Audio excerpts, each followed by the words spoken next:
Yo, yo, yo, what's going on? This is Kevin Unglad, one half of the Wise Guys podcast. And this is Mark Cruton, one half, well, I should say another half of the Wise Guys podcast. And welcome to our first official episode called The Graham's Illusion. First and foremost, Mark, how you doing, bro? How's your week been going? How was your week, I should say? Great, man. Everything's going along smoothly, man. Just grinding it out. How about you? Everything's been pretty good, man. Really can't complain. I would like to say this though, Mark, if you're cool, to all our listeners out there, we just like to say Happy New Year! Happy New Year! Happy New Year. Let's go. Yeah, Happy New Year. You know, for our first official episode, we thought it'd only be right to start off the show right in terms of making sure it launched somewhere around the new year, you know, and so today being Wednesday, January 8th, we thought it'd be the right and appropriate time to, you know, segue and say Happy New Year to you all. We won't be here too long, you know, being that this is the first episode and we kind of want to get you all acquainted with, you know, who we are by the means of what we do and what we're here to talk about. So first and foremost, Mark, could you briefly explain to the people the intentions of this podcast and why we created it? Definitely, bro. I mean, the intention of the podcast are to share our ideas and thoughts. Because, you know, along the way to success, we experience so many challenges and obstacles. And it's all about, you know, finding meaningful solutions to overcome those and reach success. So that's what we're here to do. We're here to share our thoughts and ideas and also share your thoughts and ideas. Because we're going to be looking for our audience to bring, you know, ideas to us as well that we can speak about. So it's a beautiful thing, bro. I agree, bro. And again, you know, Mark and I here, we don't see ourselves as men who, you know, who know everything and we have it all figured out, right? Where I think the whole point of this podcast is to build upon a community, right? That are people who are searching to become wise, right?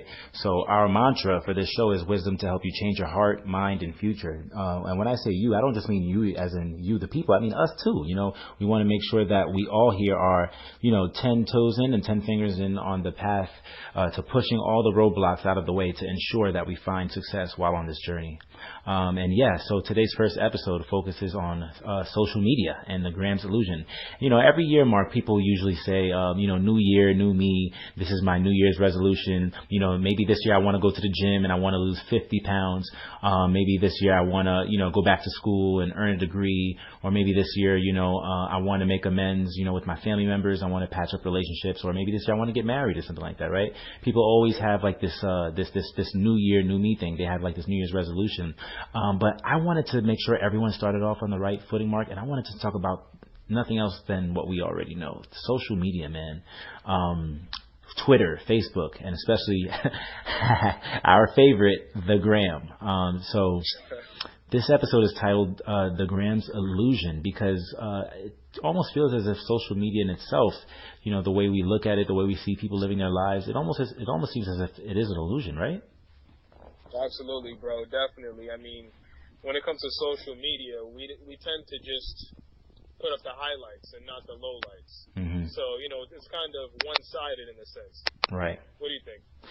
Yeah, definitely, man. I mean, I can't even count how many times, bruh, I've been on social media and I've been looking at other people's successes and you know, and I'm just saying to myself, man, like, what have I done? Like, you know, why am I not living that life? Or am I really as bad as it seems to be? Like, I don't have as much as followers as this person, and you know, I'm not really tuned in and well aware of you know, different ways to create income and money and stuff like that, you know. But I don't know, sometimes I think I'm too far into my head, Mark. What do you think? Nah, man, I totally agree with you because I feel like as humans, we naturally compare. Mm-hmm. And if you're scrolling down something like Instagram, you're literally seeing everyone you know. You're seeing their life and what they're doing. Right. And since they're only putting up the highlights, that's all you're seeing. And you think that's all their life is about, nothing but positivity. And it's just wrong because, you know, everybody experiences negative times too. Mm-hmm. So it's really, you know, it can end up being toxic if it's just too much of it going on. Like if we're on social media for hours at a time, just digesting other people's lives, it's just not healthy for the mind. You know what, Mark? You bring up a really, really good point, bro. I remember one time I was dating this girl, and for some reason, she always wanted me to post about her on social media. Like, if I didn't post about her, if I went 3, 4, 5 weeks without posting her, she would get upset and she would feel some type of way. And I often told her, like, our love or our relationship is not for the gram itself. The gram is the gram, and we are who we are. Like, you know, who's to say that we have to do all that stuff? And I remember one day, man, on her birthday, we were going back and forth and we were in an argument. And I told myself, you know what, I'm going to be petty. I'm going to definitely be petty. I'm not going to post her because I know this means so much to her. And it doesn't to me, really, you know, outside of her birthday. But since you want to act, you know, like a jerk, or since you want to treat me badly, you're not entitled to get a birthday post on the gram when all I have to do is call you, take you out, see you, and show you that time in person. But she would literally go crazy when I wouldn't do that, man. And so it leads me to ask, Mark, or it leads me to wonder, I don't know if you could answer this, is even like some of the love, some of the relationships we see on social media real? I mean, it certainly seems like it isn't, because if you look at most people, not that, you know, I'm looking at most people's things, but, you know, if you look at someone putting up pictures of them and their significant other, it's like, that's like again, we're just showing the highlights and not the lowlights. I mean, everybody has issues. So it's like, I really never see the point of just, you know, posting, you know, your relationship and keeping it public, because, I don't know, man, it just doesn't seem like the healthy way to make everything happen. Because if you think about it, once you let the public into your relationship, that's when things start to go south. Absolutely. You know, and that's when people start to try to infiltrate what you're building. So. Right. Yeah, man, I try to stay away from it when it comes to posting my business. But I know everybody's different. Absolutely. I think we've talked about this over several occasions, and, you know, just overall, in general. I think I spoke to you one time about, you know, social media, in the sense where it's like, I felt if I wasn't on it as much, you know, then I wasn't, you know, present with what was going on with the world. And so I would often post, like, all the time, right? And then I got to the point where, like, I found myself on social media prying through people's pictures on a Saturday morning for about 2.5 hours. And I'm like, man, where did all this time go? You know, to the point where I realized, you know what? I need to take a break. I need to take a self-indulged break, and I need to go on a sabbatical, and I need to leave, because honestly, this is not good for my spirit. Exactly, man. It's definitely unhealthy, because, you know, back in our parents' generation, you know, they called their relatives and friends every month or 2 months, you know, or once a year, just to say, hey, how you doing? But to be able to, every single day, to be able to look on the social media and see people's lives, right, that's unhealthy, man. It's like, it's none of my business what you ate for breakfast, you know what I mean? Or it's none of my business, you know, what's going on in your life, man. Yeah. I shouldn't have that much access to your life. Right. You know what I mean? Yeah. And, you know, it's like, people, it's like they post down to the exact location of where they're going. It's like, yeah, I'm at Red Lobster in Green Acres. You know what I mean? So it's like, yo, if somebody really had a problem with you, you know what I mean? They could run up on you, man. Yeah. It's not even safe. Like, right. And you never know who really, you know, you never know if you have an enemy out there. So it's like, could be posting that much, you know, those details in your life. And especially you got people, I hate to be going on a rant, but, you know, people are like, hey, I'm on a family vacation in Jamaica. It's like, okay, cool. I'm gonna run up to your apartment then and get all your shit. You know, you're just opening up yourself to getting robbed at that point. Yeah. You know what I mean? Pretty much. Like, it's like, okay, I know nobody's home on Facebook. I see grandma, grandpa, aunt, uncle, they're all in. So I know nobody's home. I'm going in there. Right. You know what I mean? So right. It's like, it's too much information. It is, man. For those of you that don't know out there, I'm also a teacher too. I'm an educator. I teach. I float around. Some years I teach middle school. Now I'm currently teaching high school English. But just in school too, like walking around in the hallways and, you know, seeing students, you know, go back into different classes. A lot of the times, man, their heads are down and they're just into their phones, and what are they doing? They're looking at Instagram and seeing what's the latest dance craze, or they're looking to see what videos their friends or their classmates recorded when they had a substitute teacher and their teacher was out, and like they're literally recording videos in class. And I'm like, man, we could not get away with this when I was in high school, man. You know what I'm saying? So it's just like, dang, it's so crazy to see the progression in terms of how social media and technology has consumed our children. And I don't know, man. What do you think? Absolutely, man. I mean, because at this point, we're raising our children to be addicted to technology. Mm-hmm. You know, I see all the time, you know, a baby starts crying or a toddler starts getting a little rambunctious, and they go give him a tablet. Here, take this, so he can play a game on a tablet. Right. I mean, that's subconsciously, you know, teaching the child to be addicted to technology. I mean, back in the days, I had a Game Boy. Mm-hmm. You know what I mean? But yeah. this thing is, the Game Boy is not really connected to the internet. You're giving these children access to so much at a young age. Like, right. You know, a 5-year-old can take an iPad and really explore the world without leaving his house. And that's not safe, because there's a lot of things on the internet that they should have access to, especially with social media. I mean, you like the wrong thing and you're getting booty videos popping up on your Explore page. That can happen to a 5-year-old, you know what I'm saying? Or 6-year-old. Mm-hmm. So it's too much exposure, man. Mm-hmm. It's way too much exposure. Agreed. I'm with you there. So at this point, ladies and gentlemen, listeners out there, we wanted to transition and segue into our next segment, okay? And this next segment is our Q&A question segment. We're still trying to figure out a name for it, okay? So hopefully by the second episode, we'll have a name down pat. But if I'm not mistaken, Mark, I think we have a fan and a listener who already is really interested and has been excited about the podcast over the past coming days and weeks and even months at this point. And I think she might have sent a question or two to us. Am I right? No? Definitely. Who is it? From Massachusetts. Athena from Massachusetts. Oh, man. Shout out to Athena from Massachusetts. Oh, my gosh. Thank you so much.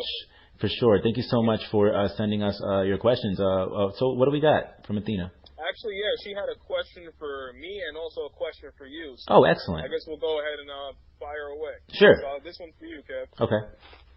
It is, okay.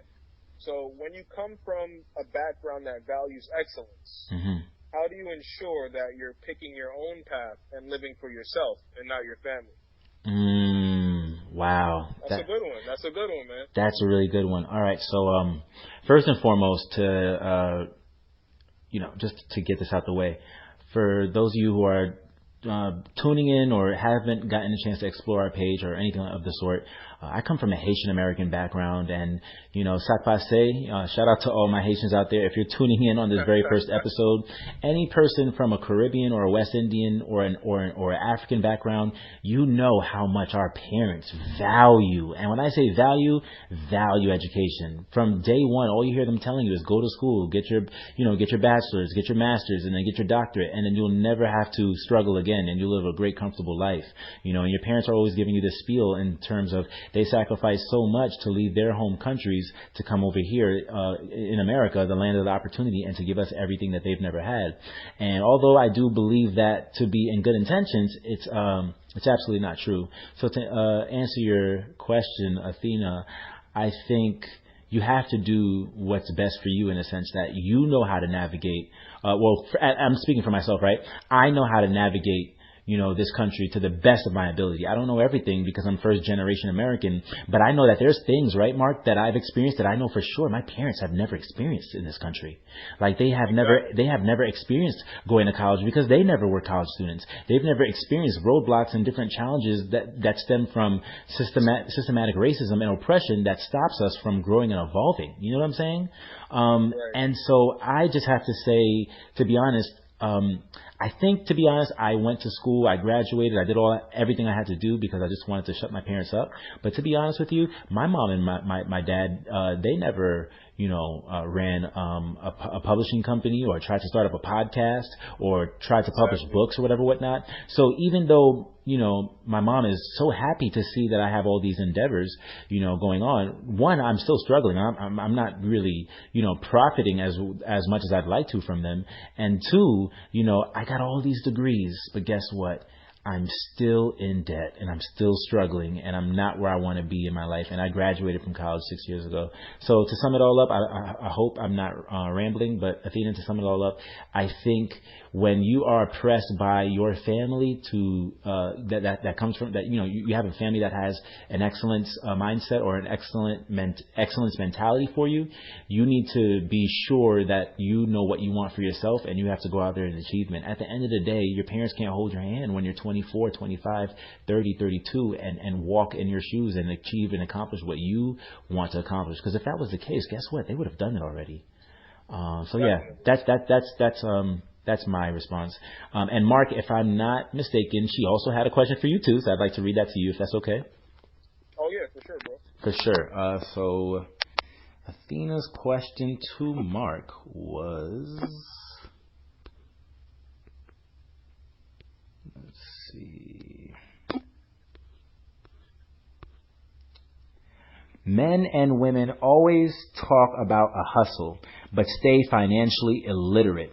Even my dad is an accountant, and he has never sat down and talked about money in detail, like innovation and creating business, although he does this on a daily. Why don't we value talking about this more so within the family dynamic, Mark? That's actually a really good one. Yeah, that's actually great. I mean, the thing about it is, we do value it because we do know that there is, of course, value in having this knowledge, but if they don't know it, they can't teach you it. Mm-hmm. You know what I mean? Mm-hmm. So, in a sense, if I look at the question again, her dad's an accountant, but being an accountant is, basically, taxes and just managing, the checks and balances, stuff like that. Yeah. I mean, that really has nothing to do with actually building wealth. So he may be an accountant, but he's not a financial advisor or he's not a stockbroker. You know what I mean? Right. Like, it's still not in his realm of competence. You know what I mean? Yeah. So it's like you can't ask a doctor to perform something that a dentist does. Mm-hmm. So yes, he does handle money, but that doesn't mean he's actually, involved in wealth building. Yeah. So to answer the question, I believe we all do value it, but we're so deprived of that knowledge because it is a specialized knowledge, unfortunately. Yeah. And it should actually be common knowledge. Right. So definitely, I hope I answered that question. But yeah, the financial illiteracy is just really it's really a huge problem in America, and we can't expect the education system to give us that knowledge. Yeah. We have to go look for it on our own. Agreed. And in this internet age, we have so much access to podcasts and just literature online where you can literally get spoon-fed the knowledge. There's no excuse at all. Absolutely. Aside from, laziness. Agreed. Because, I mean, if I'm working 40, 50 hours a week, I don't have time or energy to go research investments when I get home. I just want to sleep and unwind. So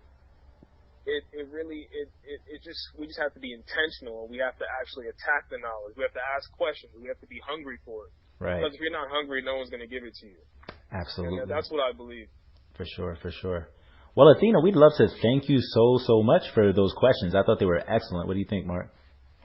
Yeah, those are awesome questions, man. Definitely. It opens up a whole entire conversation. It could be a future episode, man. We don't know, but beautiful. It definitely does. Ladies and gents out there, please, even though this is only our first episode, we want to get the ball, out on the court and, just hit the ground running. Please, in following episodes, if you like what you just heard, please comment, DM, email us, and share questions, comments, or concerns you would like for both Mark and myself to address on the show. We take all of your thoughts, all of your ideas, and all of your, your perceptions and perspectives. We take those very, very, very, very, very seriously, and we want to make sure that you all feel included on this show. All right. So Mark, this is the first episode, so we wanted to keep it really, really light, to get the listeners to really warm up to us. So I think, it's good with us ending right here. So ladies and gents, we're going to close out with our closing segment called a word to the wise, where both Mark and myself give a word to the wise in a summary about this episode or about our upcoming episodes in the near future. So, Mark, what is your word to the wise for today in regards to social media and the gram in general? What is your word to the wise? Definitely. I mean, my word to the wise would be just everything in moderation. Mm-hmm. Everything in moderation aside from your dream and your Mm-hmm. goals. Yeah. So, I mean, unless you're an influencer or some type of social media strategist, there's no reason to be hours on, Instagram scrolling through other people's lives, because all it does is drum up sometimes envy, and you're really just comparing yourself to others. Or Right. even if you're not doing that, it's still killing valuable time. So I just feel like there should be a limit on the amount of scrolling that we do. Yeah. We have to start controlling, control our behaviors and allocate our time in the right places so that we monetize that time, because we're not getting paid to scroll. Agree. That's a bar right there. Definitely not. But yeah, man, that's just my thoughts on that, man. But I love to hear your word to the wise as well, bro. Thanks, bro. My word to the wise for this week is to remember that you have a reality, right? Remember that there's reality and that you live in the world. You don't live on the internet. The internet cannot help you when you are sick and you need to heal yourself to get better. Like, you still need to live your life accordingly. And take breaks, man. Like, seriously, everyone out there, take breaks. What I do every single year, when I notice that I'm posting on my Insta story almost every day and I'm giving people a little bit too much of me, or I'm posting at least 3-4 times a month and I'm also spending 3 hours on Instagram every Saturday, Sunday morning, I always tell myself I'm going to take a 90-day break, or I'm going to take like a good 6 months or 2-3 weeks where I could just take time to myself. I do it every year faithfully. So what it reinforces in my mind mentally is that I can step away from this thing and go cold turkey from it, and I can take breaks to remember that social media is cool, but it's not me. It's not Kevin Unglad. It's not my life, and it doesn't dictate how my life will be, or it doesn't dictate how my life will end up. So definitely, everyone out there, take breaks, okay? Take breaks, because you want to make sure that you're living within the world. You're checking on your family. You're spending time with the people that you love and whom you really care about, and you want to make sure that you're always locked in and focused to also better yourself, to progress, to get to where you want to. Because at the end of the day, you spending all this time on social media, when you look back a year or 2 years later, you're going to say, what progress have I made, right? You want to make sure that you're really building up your life to make sure that in 2-3 years, you're happy and content with where you're going. Absolutely. And I was going to say one more thing, actually. Hope I didn't cut you off. No, I was finished. Mm-hmm. I was just going to say, everybody moves at a different pace as well, because how we naturally compare ourselves to others. Somebody may have, a degree that they're posting, and you're still in school working on yours. You'll get there. You know what I mean? Everybody moves at a different pace at a different age. That's true. I mean, there's people who get their masters at 40 and 50. That's true. And it's no, it's no less than someone that got their masters at 25 or 26. So that's something. Everybody moves at a different pace. No, you're right. And sorry, I didn't mean to hop in there. That's something I had to learn for myself too. Like, oh man, look at all these guys and gals going for their PhDs, man. I wish I was there with them. Man, they're gonna be done way before me. But Kevin, it's not your race. That's their race to race. Relax. Yeah, screw them, man. Yeah. Definitely. For sure. It's all about your mission and your dream. Without question. So, ladies and gentlemen, that's a wrap, all right? That was our first episode. Please, if you liked what you heard, our podcast is available on Apple, Spotify, YouTube, SoundCloud, Stitcher Radio, and wherever else podcasts are available. Please don't just listen to us, but share this with a friend, share this link with a friend, share this link with a friend. Also, please be sure to leave reviews. Did you hate the podcast? Did you love it? What can we improve? How can we become better? Let us know, because the only way we can serve and cater to your needs and improve this podcast is if both Mark and I are aware of what it is that you guys are searching for. Absolutely. Excellent. So please follow us on Instagram right now at WiseGuysNYC. At any moment now, maybe like in about a few weeks or so, we'll also create a Twitter page, WiseGuysNYC too. But once that officially launches, I will be sure to let you know. Mark, any last words you want to give to the people? Nothing real. I mean, I just say, let's make this a beautiful year. It's a new year that just occurred, so let's knock it out of the park. It's 2020. Yes. Execution. I like that. I think that should be the goal for 2020. That's the goal. That's the objective, to execute. Execute everything you want to do in your life, in your faith, in reality, with your loved ones, with your goals. Just execute. I will say this, shameless plug, even though we were just going on about the gram, you can follow me on the gram, all right, at Velevek, okay, at Velevek, Velevek. Again, that's Velevek. Mark, I don't know if you wanted to give them your handle or not. Yeah, definitely. It's Prudent Thoughts. That's Prudent, PRUDENT_thoughts. And that's me, man. I'll be on there. Fairly active, everything in moderation, but definitely, man, give me a follow. Excellent. Next week, we will be talking about student loan debt, all right? But Mark and I will save that topic for another time. So, once again, my name is Kevin Anglad. My name is Mark Prudent. And we are the Wise Guys, and we're out. Stay wise.